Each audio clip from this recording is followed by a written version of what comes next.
Hi everyone. This clip that we're going to have a look at today, it's been sent in by a viewer, but it's been on my computer for a number of months and we haven't been able to do anything with it. The reason being is the police were doing a little bit of an investigation, but that's all been concluded and sorted now, so let's roll.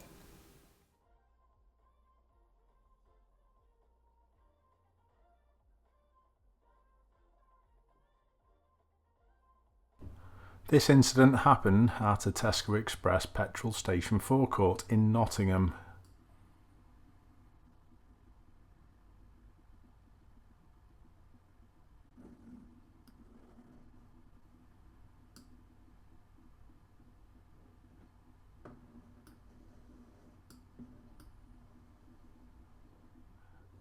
And as you can see, my camera entered the forecourt and sat behind this Jeep waiting for a pump to come free, as it looks pretty busy.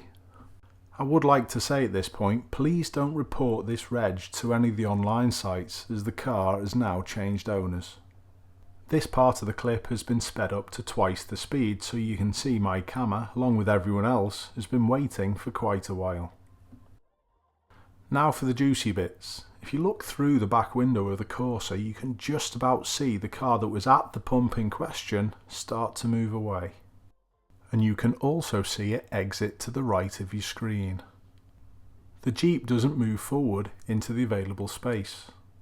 All my camera maybe could have done at this point was give a little beep of the horn. But there is no reason for the Jeep to be waiting there. So my camera, rightly or wrongly, pulls round. And this action triggers this whole episode.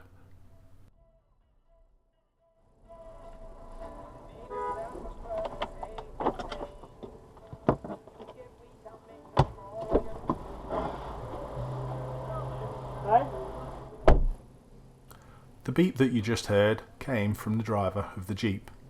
He starts telling our camera to move up and progressively gets more aggressive, and eventually he gets out of his car.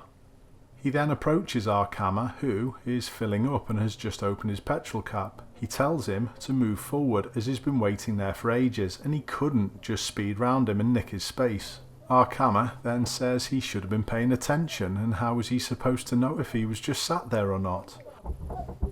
And it's at this point the situation worsens and he starts getting physical and pushing our camera backwards.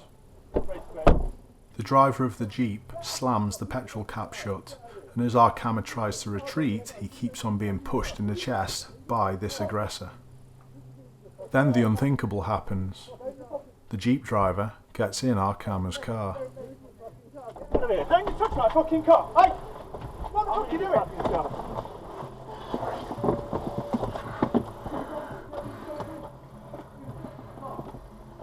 Move it.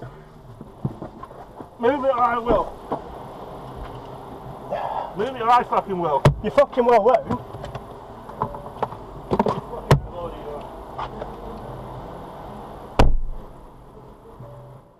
The driver of the Jeep struggled starting our camera's car, and as our camera came round to the passenger side to get his phone to call the police, this is the thing that spooked the aggressor. He must have realised quite quickly what he'd done was wrong, because he makes his escape. You just sat there for about 20 seconds, I went round it. Idiot, mate.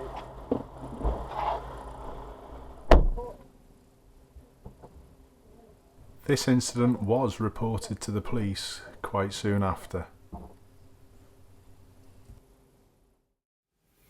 That was a pretty scary incident, I'm sure you'll all agree, and it could have been even worse. My camera has got small children, so you imagine if they were sat in the back as well, who knows what would have gone on, who knows how my camera would have reacted. But one thing I'd like to start with is, did the driver of that Jeep who got into our camera's car have any intentions of taking it? I don't think so. If you think about the security cameras that are placed all the way around every petrol forecourt that we visit nowadays. So that was one deterrent, but if you think about where the Jeep was positioned in relation to our camera's vehicle, it was always behind. So I don't think he had any intentions of stealing it. I mentioned in the clip that our camera maybe could have beeped his horn, but I thought that the Jeep was in a particularly funny position. It was pointed to the right, but its wheels were to the left hand side. For all our camera knew, he could have been waiting for a particular grade of fuel, or we've all been to petrol pumps where the grade that we want, or diesel or unleaded, the pump isn't working, so he could have been waiting for a different one. Who knows? So why didn't the driver of the Jeep move forward? You could see in the early part of the clip that he was waving his hands about, and it looked as though he was talking to people or someone. But if we have a look in the car, there's no one else apart from the driver. So that can lead me to only think one thing. He was on his phone, and possibly, well, more than possibly, he was distracted because he was talking to someone rather than paying attention to his driving. Now, this point might not be for everyone, but I can't understand why anyone else in the petrol forecourt didn't come over and actually help our camera. You could see him as he went in front of his own vehicle. He was sort of like gesturing for help, and that was a big cry for help for me. I can understand why people wouldn't do it, but for me, I would have gone over and tried to calm the situation down. For a couple of months, the police did fail to get in touch with the driver of that vehicle to get him in for an interview, but eventually they did figure out what went on, and they sent our camera this email. Apologies this has taken as long as it has, but the suspect for this has been finally tracked down and spoken to. I think the last time we spoke I advised that the offender turned out not to be the keeper of the vehicle, which delayed things quite a bit. This was then much further delayed because it transpired the suspect had mental health issues and was no longer using their name, as they had changed it to that of a female. They had also been in and out of mental health care facilities. The suspect has been suitably warned about their behaviour and actions at the time.